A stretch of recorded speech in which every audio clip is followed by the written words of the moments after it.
हरे कृष्णा।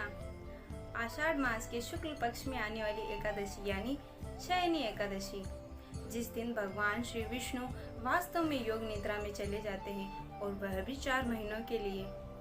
भविष्योत्तर पुराण में बताया गया है कि शयनी एकादशी से लेकर 4 महीनों तक भगवान श्री विष्णु सभी देवताओं के साथ योग निद्रा में चले जाते हैं और इसी कारण आषाढ़ मास की शुक्ल एकादशी से लेकर कार्तिक मास की शुक्ल एकादशी तक 4 महीनों में कोई भी शुभ कार्य यथा यज्ञोपवीत संस्कार, दीक्षा ग्रहण, गृह प्रवेश, विवाह, यज्ञ आदि धर्म क्रम से जुड़े कोई भी कार्य करना वर्जित माना गया है।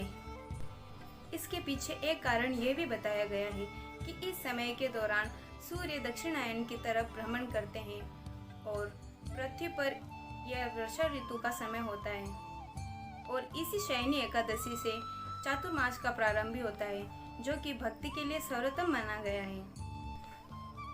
पद्म पुराण के अनुसार इस दिन भगवान श्री विष्णु की पूजा का भी विशेष महत्व बताया गया है, क्योंकि इस दिन भगवान का शयन काल शुरू होता है।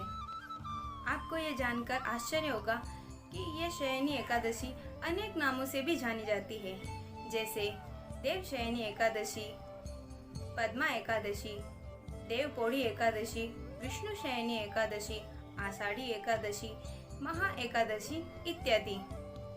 तो चलिए आज मैं आपको शयनी एकादशी की अत्यंत रोचक और महत्वपूर्ण कथा सुनाती हूँ। अब हम चलते हैं सीधे युधिष्ठिर महाराज के महल में, जहाँ भगवान श्री कृष्ण संपूर्ण वर्ष की एकादशी के बारे में बता रहे हैं। युधिष्ठिर महाराज के श्री कृष्ण से इस एकादशी के बारे में पूछने पर श्री कृष्ण ने उन्हें बताया कि आज मैं आपको एक पौराणिक कथा सुनाता हूँ जो ब्रह्मा जी ने अपने पुत्र नारद जी को सुनाई थी। भगवान विष्णु के शुद्ध भक्त श्री नारद मुनि जी ने अपने पिता ब्रह्मा जी से इस शयनी एकादशी के बारे में पूछा। तब ब्रह्मा जी प्रसन्न हुए, क्योंकि नारद जी का कोई भी प्रश्न सदैव लोकहित के लिए ही होता है और ब्रह्मा जी ने नारद जी को ये पौराणिक कथा सुनाई। सतयुग में रघुवंश में जन्मे राजा मानधाता पृथ्वीपति थे। वे सत्यवादी, राजाओं में अग्रणी, अत्यंत बलवान तथा पराक्रमी और प्रजा का पालन अपनी संतान की तरह करते थे। उनके राज्य में कभी बाढ़, सूखा और अकाल नहीं पड़ा और किसी तरह की बीमारी भी उनके राज्य में नहीं थी। सभी प्रसन्न और सुखी थे।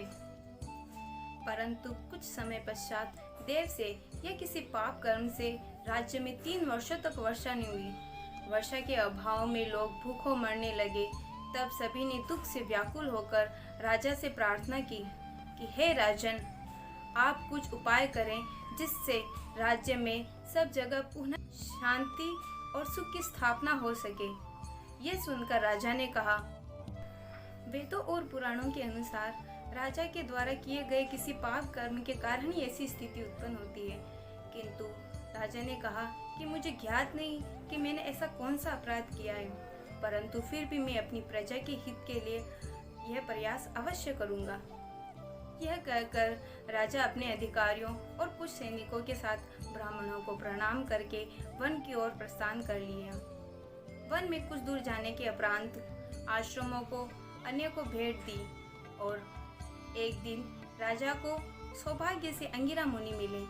अंगिरा मुनि ब्रह्मा जी के पुत्र और अत्यंत तेजस्वी थे। उन्हें देखकर जितेंद्रिय राजा मानधाता ने उन्हें प्रणाम किया।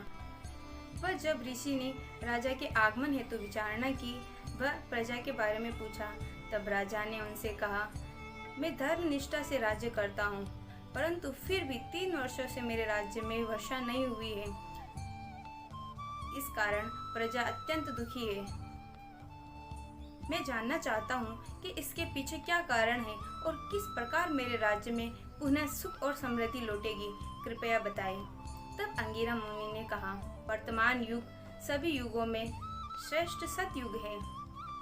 इस युग में केवल ब्राह्मणों को तपस्या करने का अधिकार है, किंतु तुम्हारे राज्य में 3 वर्षों से एक शूद्र तपस्या कर रहा है। तुम्हें उन्हें मारकर अपने राज्य में पुनः सुख और समृद्धि लानी चाहिए। यह सुनकर राजा ने कहा, तपस्या में मग्न निष्पाप व्यक्ति को मारना मेरे लिए असंभव है। कृपया दूसरा कोई सुलभ उपाय बताइए। तब ऋषि ने उत्तर दिया, इस परिस्थिति में पद्मा या देवशयनी एकादशी का पालन आपको व आपकी प्रजा को करना चाहिए।